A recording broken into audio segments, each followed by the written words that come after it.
Bismillahirrahmanirrahim. Assalamualaikum warahmatullahi wabarakatuh.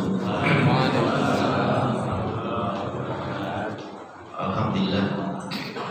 Alhamdulillahil hakim ar-rasyid alladzi ba'atha lil mu'minina rasulan minhum yatlu 'alaihim ayatihi wa yuzakkihim wa yu'allimuhum al-kitaba wal hikmah wa in kanu min qablu lafi dhalalin mubin. Asyhadu an la ilaha illallah wahdahu la syarika lah wa asyhadu anna Muhammadan abduhu wa rasuluh. Allahumma shalli ala sayyidina Muhammadin wa ala ali sayyidina Muhammad. Amma ba'd. Allahumma 'allimna bima yanfa'una wa anfa'na bima 'allamtana. Allahumma a'inna ala dzikrika wa syukrika wa husni ibadatik.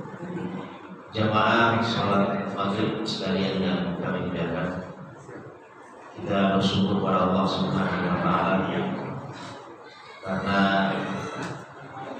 sebenarnya hakikat dari kebersamaan seperti ini, Pak, bisa jadi itu buah dari doa kita yang tak pernah putus, yang bisa dikatakan sehari semalam paling minimal 17 kali kita panjatkan kepada Allah Subhanahu wa taala. Kita kan tiap hari membaca ihdinas shiratal mustaqim.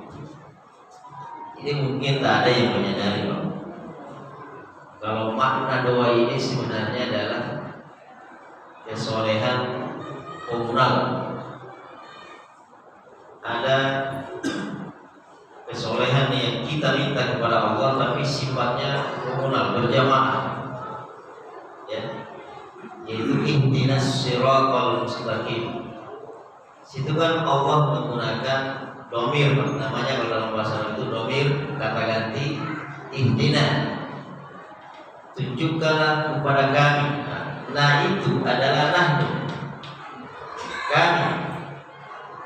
Jadi kadang, Pak, kalau tidak dengan berjamaah, kalau tidak dengan nahnu, tidak bersama-sama, karena iman ini lari. Iman itu kan karakteristik iman itu adalah yazidu wa yanqus, kadang naik, kadang turun. Nah, dan kadang iman ini naik kalau kita bersama-sama seperti ini. Maka alhamdulillah kita yang ada di dalam majelis pada kesempatan kali ini kita bersyukur pada Allah.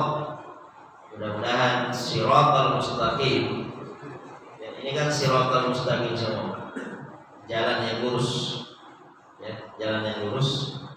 Ini senantiasa kita bisa jalani baik sendiri maupun bersama-sama. Cuma kalau tak mau modal lepas, ya, kalau tak mau iman ini lemah, maka wajar kalau Allah Subhanahu wa taala mengajari kita doa ihdinas shiratal mustaqim. Ya Allah, tunjukkanlah kami nih jamaah Masjid Az-Zikra, tunjukkanlah kami jalan yang lurus. Nah, jalan yang lurus di situ adalah kemana imam masjid kita pergi, ke situ kita pergi, Pak. Nah, situ kita pergi. Kemana imam masjid kita yang mengarah, ke situ kita pergi. Itulah yang disebut dengan ihdinas shiratal mustaqim. Tunjukkanlah kami jalan yang lurus. Alhamdulillah, ala kulli hal kita bersyukur kepada Allah. Sekali lagi mudah-mudahan kita senantiasa istiqomah di jalan Allah Subhanahu wa taala. Hadirin sekalian yang sama-sama berbahagia, pada malam hari ini kita akan melanjutkan kajian kita pada minggu lalu. Minggu lalu kita bahas tentang awalannya, muqaddimah sebelum Rasulullah pindah ke Madinah. Jadi ada angin surga, ada harapan baru dari Yasrib yang bisa dikatakan selama 13 tahun Rasulullah di Mekah itu tak ada yang bisa diharapkan. Untuk sementara Rasulullah harus pindah dulu. Sama kita, Pak, dalam kehidupan sehari-hari, kalau misalnya Batam ini agak sedikit lagi turun, sebuah hal yang manusiawi itu adalah mau mencari yang lebih baik lagi ya. Nah, Rasulullah seperti itu. Alhamdulillah tiba-tiba ada angin surga dari Yasrib. Dan minggu lalu sudah kita bahas ya tentang proses bagaimana orang-orang Yasrib ini membuka jalan buat Rasulullah SAW. Nah, pada kesempatan kali ini kita akan membahas tentang hijrah ke Yasrib. Ya, hijrah ke Yasrib. Apa kira-kira Pak yang terbayang di benak kita ini ketika Rasulullah SAW pindah ke Madinah? Apa kira-kira yang kita mungkin secara singkat ya, yang kita bayangkan itu adalah perpindahan manusia. Tapi sebenarnya Pak ada proses alamiah di situ. Kalau kita baca sebenarnya ini kan ada dua periode. Ada fase Mekah, ada fase Madinah. Soalnya kalau dalam bahasa politik Islam itu, kalau dalam bahasa politik Islam, ini namanya dari gerakan ke negara. Nah, dari gerakan ke negara. Rasulullah ini 13 tahun bergerak terus ini di Mekah. Tapi yang namanya syariat Islam, yang namanya Al-Quran 30 juz, ya, baik yang ada dalam Al-Quran maupun dalam hadis Rasulullah, itu ada kurang lebih 60-70% syariat Islam itu tidak bisa dijalankan kalau tidak dengan adanya Madinah. Rasulullah butuh Madinah. Islam ini butuh Yasrib. Kalau di Mekah bisa dikatakan Islam ini baru sebatas di sini, Pak. Baru sebatas di dalam dada. Karena kan hanya bicara masalah tauhid. Hanya bicara masalah akidah. Akidah itu kan keyakinan. Sementara Islam ini tidak hanya bicara masalah tauhid. Islam ini ada 3 Pak, secara garis besar. Islam itu adalah akidah, syariat, dan akhlak. Nah, kalau akidah hanya di sini. Hanya di sini. Yang kedua ini Pak, inilah yang kedua ini butuh wadah besar. Wadah besar. Namanya Madinah atau yang kita sebut negara. Nah, jadi Islam itu butuh negara sebenarnya. Makanya ini disebut dari gerakan ke negara. Cuma nanti Pak, lihat nih, kalau kita sudah bahas ke Yasrib ini, ke Madinah, Madinah itu ayatnya bukan lagi ayat-ayat. Cuma tengok, ayat-ayat yang turun di Mekah itu ayat-ayat apa? Nah, bandingkan ayat yang turun di Mekah dengan ayat yang turun di Madinah.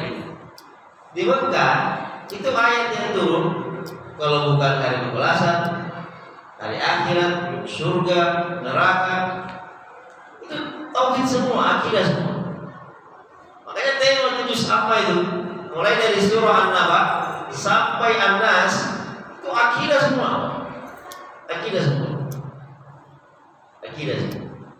Itu cukup untuk periode Mekah. Tapi untuk periode Madinah ini, saatnya Islam itu menampakkan auranya. Islam itu Pak butuh pasar. Islam itu tidak hanya ada di masjid. Islam itu harus hadir di pasar. Dan Islam itu harus hadir di negara. Maka Islam butuh Yasrib ini. Ini mukadimah untuk masalah Yasrib ini. Kenapa harus ke Yasrib? Kenapa harus pindah ke Madinah?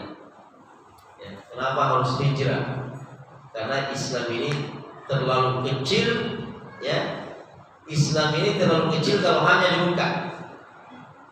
Islam ini terlalu kecil kalau hanya nanti ada di Jazirah. Islam ini harus menyebar kemana-mana. Karena Islam ini adalah rahmatan lil alamin. Rahmat bukan cuma untuk Islam, juga untuk non Muslim. Islam ini juga untuk non Muslim. Makanya Pak ulama mengatakan kita tidak bisa membayangkan seandainya Islam ini mundur dari peradaban umat manusia. Kalau tak ada Islam di dunia ini, Pak, siapa yang mau bicara masalah nilai? Kalau tak ada Islam di dunia ini, coba tengok di beberapa negara, beberapa tempat itu homoseks itu udah legal, judi boleh, minuman alkohol itu bebas, boleh, tak ada masalah. Tapi satu-satunya agama yang konsisten sampai hari ini mengatakan itu tak boleh, Islam, karena itu ada nilai di sini, ada nilai di sini yang harus dipertahankan. Maka ini sekalian sama-sama berbahagia. Jadi dari Mekah ke Madinah itu Allah mempersiapkan sebuah wadah besar dan namanya Madinah. Makanya nanti di Madinah ini, Pak, barulah turun banyak aturan tuh syariat. Nanti turun masalah haji di situ, masalah puasa, masalah zakat, masalah hukum jinayat, undang-undang pidana, perdata, ada semua di sini. Masalah pasar, keuangan, ya, masalah perbankan, notaris. Nanti dibawa di Madinah semua. Kenapa baru di Madinah turun? Ini kan pertanyaannya. Kenapa baru di Madinah turun? Nah, karena di Madinah Rasulullah itu udah jadi raja. Di Madinah Rasulullah udah jadi presiden. Nah, kalau di Mekah situ ada Abu Jahal, Abu Lahab. Tak bisa Islam ini jalan. Nah, ini makanya hijrahnya Rasulullah SAW ke Madinah itu fase awal untuk sebuah periode baru dalam perjalanan Rasulullah SAW. Nah, pastinya hijrah ini Pak butuh persiapan. Hijrah ini tidak serta-merta. Dulu kita pindah, kemudian merantau dari kampung ke sini, itu kan tidak langsung memutuskan ya. Pasti harus mikir dulu gimana anak saya, gimana keluarga saya, gimana tempat yang akan saya datangi di sana, rumah ada nggak di sana, pasar ada nggak di sana, ada nggak tempat yang bisa. Dan Rasulullah pun seperti itu. Pindah dari Mekah ke Madinah itu butuh persiapan. Butuh persiapan. Ini akan berpisah antara ayah dengan anak, istri dengan suami, ya, orang tua dengan anak, itu bisa tuh. Karena nanti di sini tidak lagi bicara masalah nasab. Yang hijrah ini siapa yang imannya kuat? Siapa yang imannya kuat? Maka nanti menarik di sini Pak dibahas. Ya. Kenapa bisa orang-orang muhajirin ini itu bisa yakin meninggalkan kampung halamannya menuju ke Madinah? Kenapa mereka mau hijrah? Apa yang Rasulullah janjikan kepada mereka kira-kira? Apa yang Rasulullah janjikan? Pernah gak Rasulullah mengatakan kalau kamu ikut saya ke Madinah, kamu akan dapat kapling ini, kamu akan dapat? Pernah gak? Tak pernah Rasulullah menjanjikan surga seperti itu, surga dunia seperti itu. Nah, maka Rasulullah itu sudah mengkondisikan. Ya.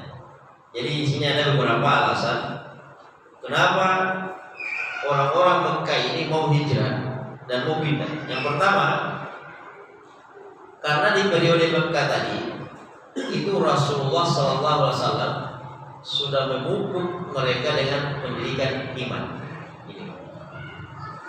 Jadi sudah bicara iman di sini. Kalau bukan karena iman, siapa yang mau pergi ke Yastrib misalnya? Saya sudah punya rumah di Mekah, ada keluarga saya, ada anak saya, dan nanti ini banyak cerita di balik hijrah ini. Sampai Rasulullah mengalaminya. Sampai anak Rasulullah dengan menantunya itu harus pisah. Berapa tahun udah pisah?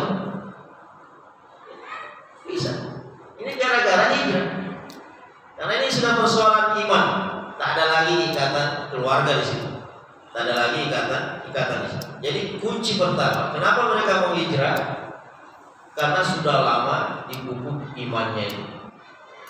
Jadi orang-orang Mekah ini selama periode Mekah tadi itu Allah SWT Rasulullah, mulai kalau kita bahas minggu lalu kan sebelumnya kita bahas tentang masalah sholat ya, Isra Mi'raj.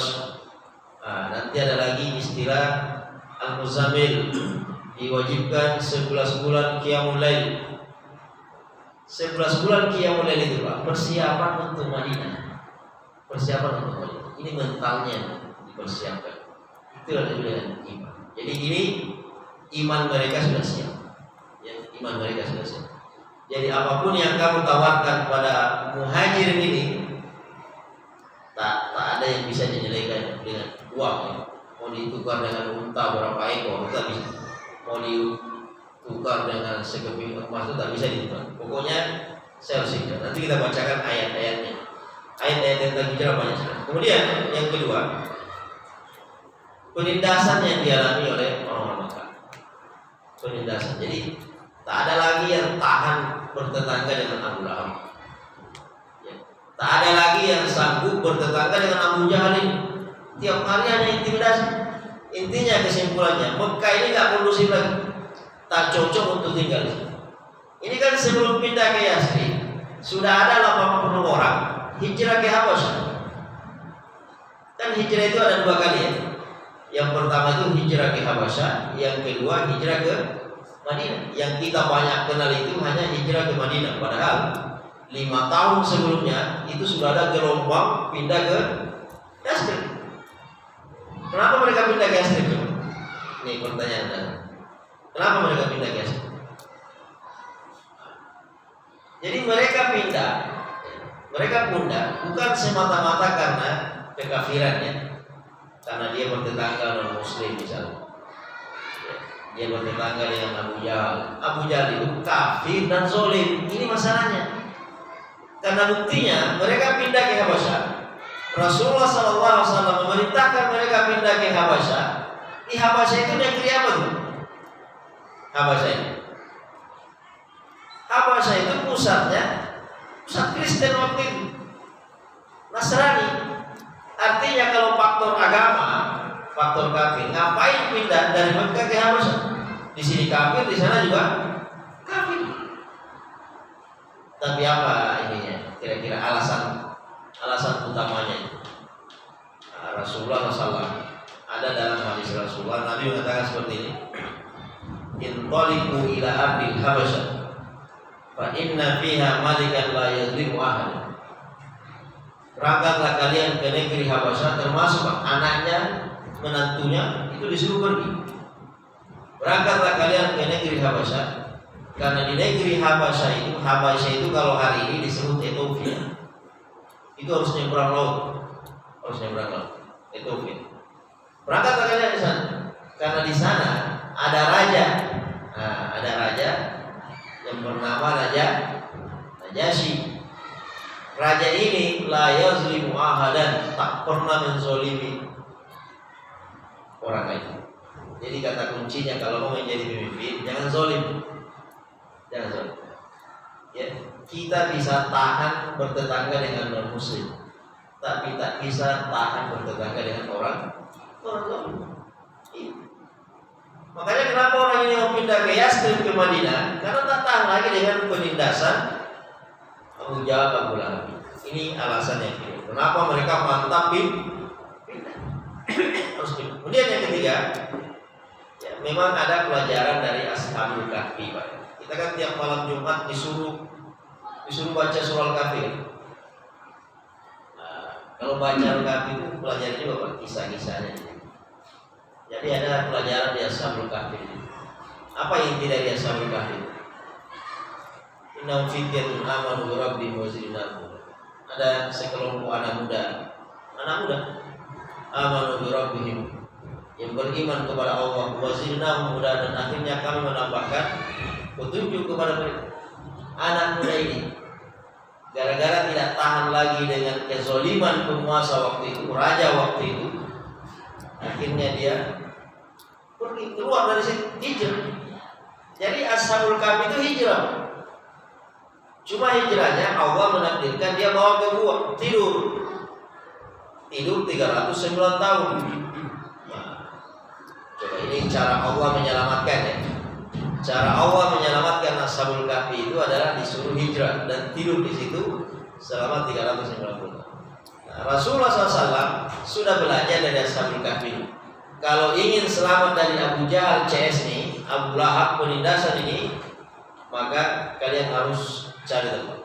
Maka Yasrib ini adalah surga.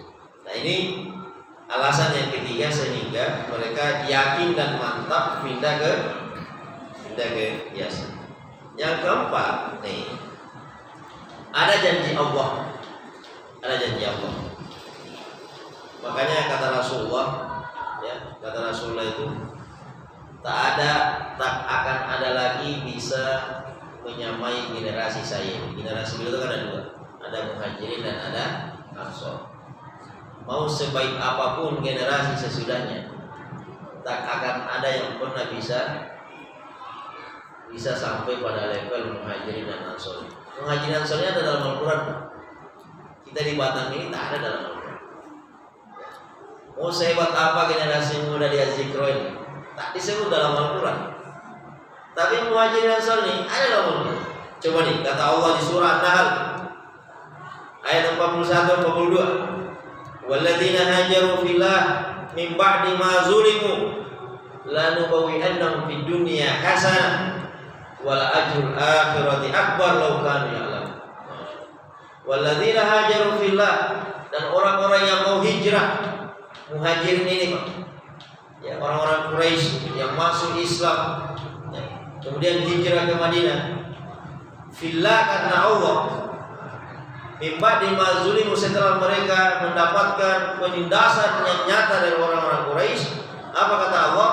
La nubawwi'annahum fid dunya hasanah, kami akan memberikan ganti yang lebih baik. Apa yang mereka dapatkan di Mekah akan mereka dapatkan lebih baik lagi di Madinah untuk urusan dunia nih, dunia. Kalau bicara masalah dunia. Dan selanjutnya untuk akhirat, apa kata Allah? Wala ajrul akhirati akbar law kana. Ya. Wala ajrul akhirati akbar law kana. Dan pahala surga ini, Pak, inilah yang paling kita incar.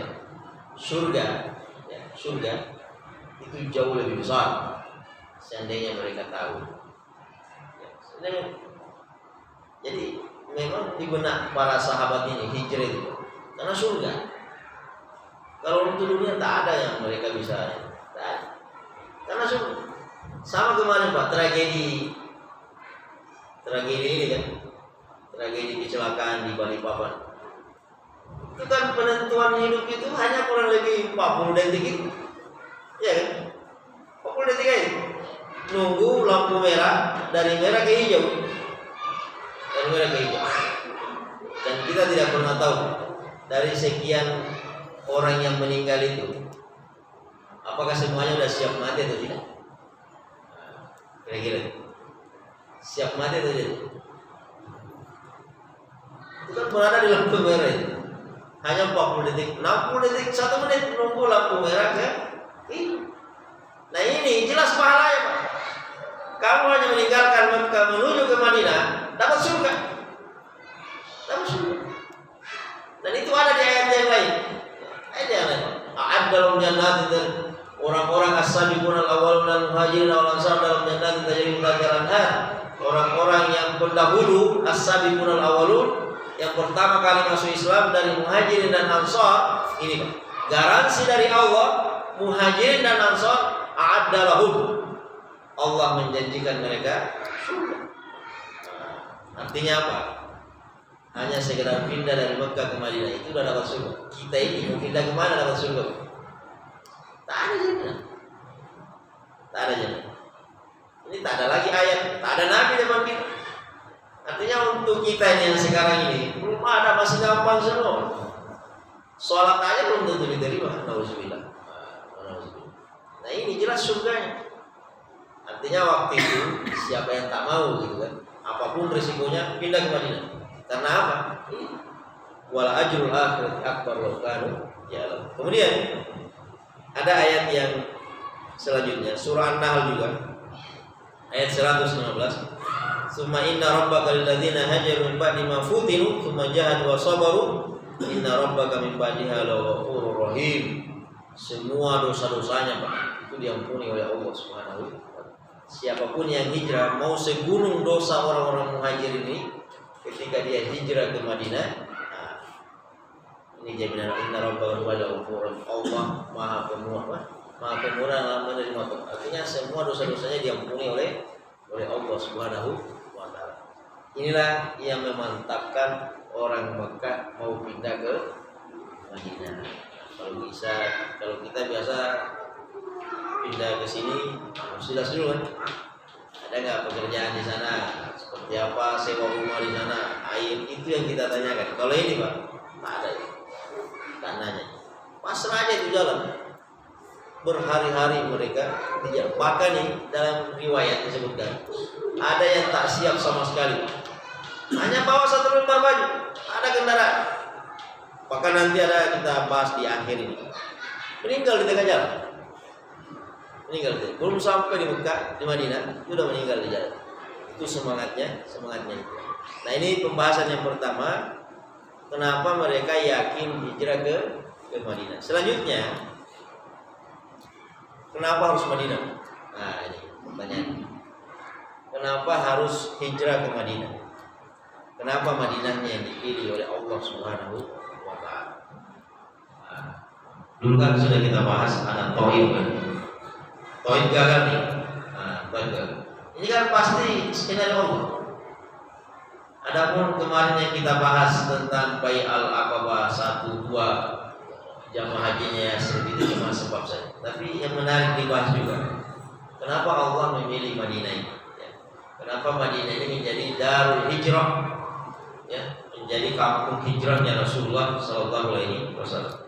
Ini diantara beberapa keistimewaan Madinah Pak. Yang pertama, ini yang pernah umroh haji pasti tahu lah kondisi Madinah ini seperti apa ya. Madinah ini memiliki benteng tempur secara alamiah. Artinya Madinah ini memang disiapkan oleh Allah untuk menjadi basis pertahanan umat Islam. Ternyata ini Madinah ini terbuka untuk dimasuki oleh musuh dari arah manapun, itu hanya dari arah selatan. Yang lainnya di gunung semua. Gunung kemudian ada kebun kurma. Kata pakar strategi perang Islam, kebun kurma ini tak mungkin dilewati oleh musuh untuk menyerang Madinah. Jadi Madinah ini hanya bisa dimasuki dari arah selatan. Makanya kan nanti ada namanya perang Khandaq. Jadi arah selatan inilah yang dipasangi parit itu. Karena musuh pasti lewat sini. Nanti kan ada namanya perang Ahzab, Khandaq. Ahzab itu perang koalisi. Jadi satu Arab Saudi itu, Jazirah Arab kan dulu itu satu Arab Saudi. Jadi satu Arab Saudi, semua kabilah suku berkumpul bersama dengan kafir Quraisy, termasuk orang-orang Yahudi, gabung di situ, berkumpul menjadi 10.000 pasukan melawan umat Islam yang hanya kurang lebih 3.000 pasukan. Maka strategi paling efektif yang dipakai oleh Rasulullah waktu itu adalah bangun parit ini. Akhirnya alhamdulillah itu umat Islam di Madinah berhasil mengusir pasukan koalisi. Nah ini karena Madinah punya karakter geografis yang bagus untuk dijadikan basis ibu kota negara. Kemudian yang kedua, orang-orang Ansar ini Pak, memang ternyata sudah disiapkan menjadi Ansarullah. Apa artinya Ansar itu? Apa artinya Ansar? Bukan Ansar yang ada sekarang ya. Ansar itu apa artinya Ansar? Penolong. Ansar itu kan ada dua suku besar, Khazraj dan Aus. Ini di samping penolong, Khazraj ini memang berjiwa kesatria, kerjanya memang perang. Dan memang Madinah kan tadi kita bilang ini, dari gerakan ke negara, dari Mekah ke Madinah, dari gerakan ke negara. Negara ini otomatis harus punya militer. Dan Ansor ini pasukan yang sudah pengalaman untuk perang. Makanya nanti bukan hanya kafir Quraisy yang dihabisi Pak. Pasukan ini sampai ke Persia, sampai ke Romawi, negeri Syam. Itu dikuasai semua dari. Makanya Rasulullah dan Allah Subhanahu wa taala memilih Madinah. Kemudian yang ketiga, Madinah ini merupakan jalur perdagangan yang sangat strategis. Pernah dulu kita bahas di awal. Madinah ini merupakan jalur perdagangan yang strategis. Yang namanya orang Mekah, makanya ketika Rasulullah pindah ke Madinah, itu stres semua Pak, petinggi Mekah itu. Kenapa stres? Ini kalau Muhammad pindah ke Madinah dan berhasil menggarap kekuatan di sana, itu kan ayat Al-Quran li'ila bi Quraisy ila bi mirilatas syita'i was-saif itu tak berlaku lagi. Karena perdagangan Quraisy itu kalau musim dingin berangkat ke negeri Yaman, itu tak ada mengganggu di sana. Tapi kalau musim panas mereka harus berangkat ke negeri Syam. Masalahnya untuk orang-orang Mekah ini untuk sampai di negeri Syam pasti melewati Madinah. Pasti melewati Madinah. Otomatis ini terputus. Makanya kan perang pertama terjadi dalam Islam kan perang Badar. Itu kronologinya seperti itu. Ketika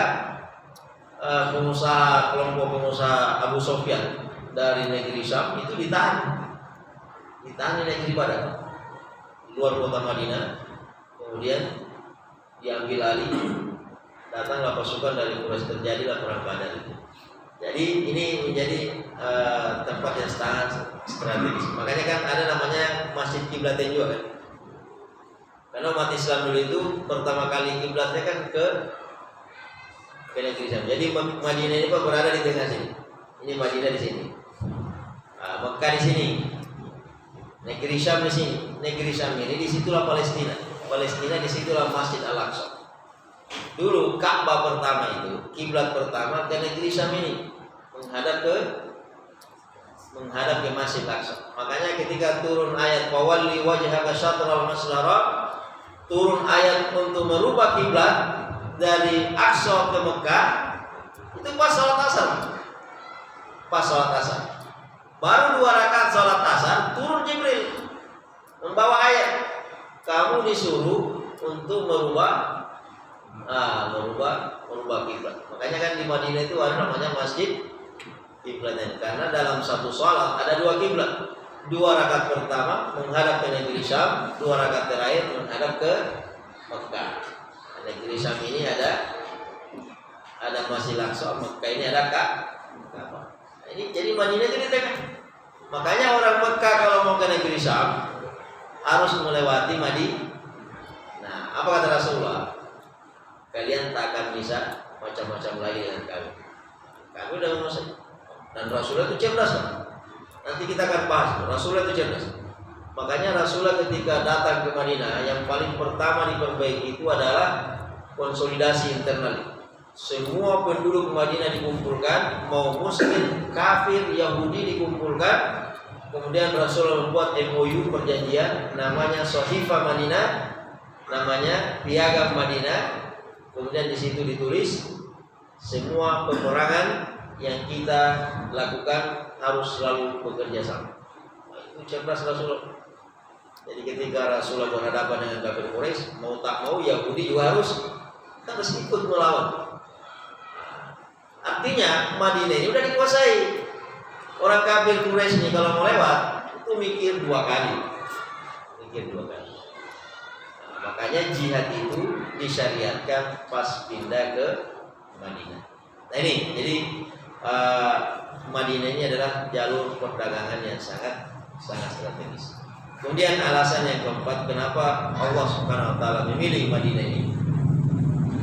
Karena Madinah orangnya lembut, ya. Minggu lalu sudah kita bahas orang-orang Yasrib ini Pak, Khazraj dan Aus punya pribadi yang luar biasa sekali, ya. Selalu welcome, ya. Selalu menyambut tamu dengan baik. Makanya Rasulullah SAW itu sangat antusias ketika Allah Subhanahu wa taala mengizinkan mereka pindah ke Yasrib. Nah, hadirin sekalian sama-sama berbahagia. Ada sedikit kisah dari hijrah ini. Ada seorang sahabat bernama Damrah bin Jundub. Domrah bin Jundub. Ini Domrah bin Jundub termasuk orang yang sangat gelisah waktu itu. Kenapa?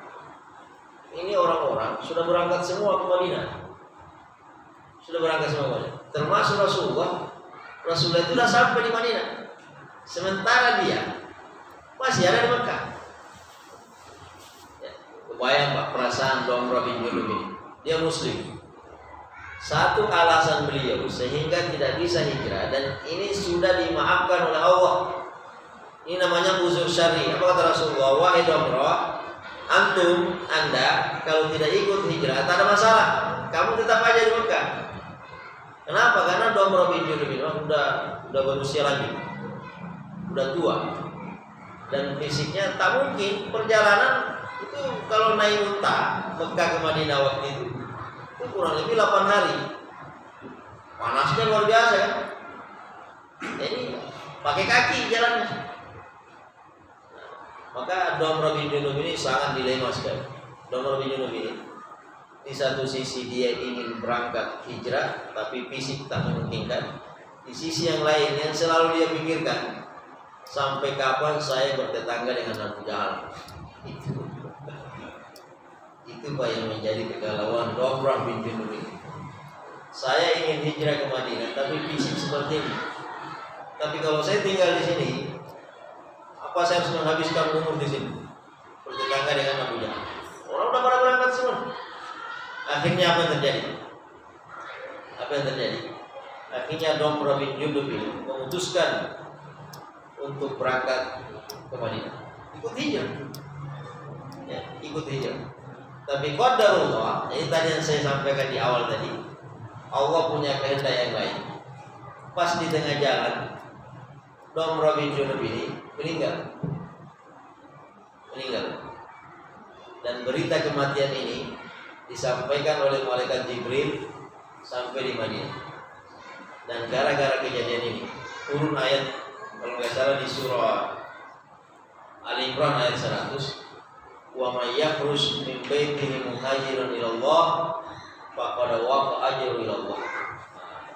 Siapa yang keluar dari rumahnya muhajiran ila Allah, dia hijrah dalam rangka karena Allah nih, semata-mata karena ridho Allah, hijrah ke Madinah, tak tahan dengan orang-orang kafir di Mekah dan ingin mengikuti Rasulullah, ya, kemudian summa yudrikul maut. Tapi di tengah jalan ternyata dia meninggal. Ini ayat Pak, di surah Al-Imran, ya, ayat 100 apa surah An-Nisa. Faqad waqa'a ajru 'ala Allah. Apa kata Allah? Maka sungguh dia sudah mendapatkan pahala hijrah. Apa pelajaran bisa kita ambil dari Domrah bin Jundub? Ulama mengambil kesimpulan. Apa kata ulama? Anta mukallaf bis-sayr la bil-usul. Anta mukallaf bis-sayr la bil-usul. Kita ini hanya dituntut bergerak saja. Adapun sampai atau tidak, itu urusan Allah. Inilah yang terjadi pada Domrah. Dia hanya pasrah. Memang di rumahnya itu udah lihat ya, saya udah pasrah, mau mati dengan yang jelas saya mau hijrah ke Madinah. Maka apa kata Allah? Ini meskipun belum sampai di Madinah, satu, dia udah dicatat sebagai muhajirin. Karena itu Pak, semua orang yang mendapatkan predikat muhajirin ini, insya Allah semua masuk surga.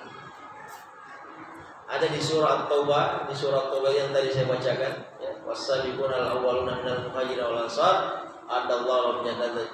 Orang-orang as-sabiquna al-awwalun dari muhajirin dan ansar, itu Allah siapkan surga buat mereka. Yang kedua, itu pahalanya udah dapat. Nah, sama kita Pak, misalnya berangkat dari rumah ingin ke masjid, tiba-tiba di jalan meninggal nih. Itu udah dicatat pahalanya sebagai orang yang akan sholat. Sama yang saya cerita kemarin itu pas di masjid sana. Ada seorang sahabat namanya Usairim.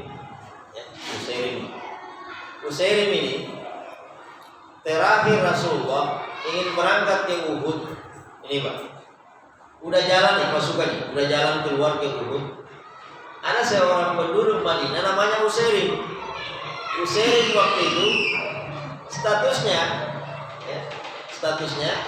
masih kafir, non muslim. Dan sempat diajak oleh Rasulullah, ya Usairim, ya Allah, wahai Usairim, ayo kita jalan, ayo ikut perang Uhud.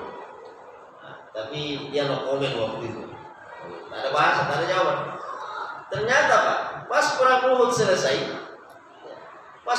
selesai, Usairim ini ada di situ dan meninggal Pak di perang Uhud. Apa kata Rasulullah? Kata Rasulullah SAW, huwa fil jannah. Orang ini penduduk surga. Kemarin statusnya masih kafir. Hari ini ada di perang Uhud, masuk surga. Apa rahasianya kira-kira? Nah, itu tadi anta mukallaf bis-sayr la bil-usul. Kita ini hanya dituntut untuk terus bergerak saja. Adapun sampai atau tidak sampai itu urusan Allah. Yang penting niatnya ini berbagi. Makanya kata Abu Hurairah, inilah orang satu-satunya yang tidak pernah sholat masuk surga. Kita udah puluhan tahun sholat, belum tentu masuk surga. Ini Usairim tak pernah sholat masuk surga. Coba lihat. Jadi ada orang tak sholat masuk surga. Ini orangnya. Saya dapatkan kisah ini dalam kitabnya Safiur Rahman Al-Mubarakpuri, yaitu kitab Ar-Rahiqul Maktum. Ini dalam sini Ar-Rahiqul Maktum. Jadi Usairim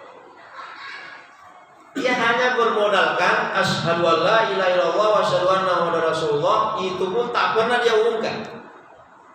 Tak datang ke masjid, tak panggil imam, tak ke KUA, tak ada surat-suratnya.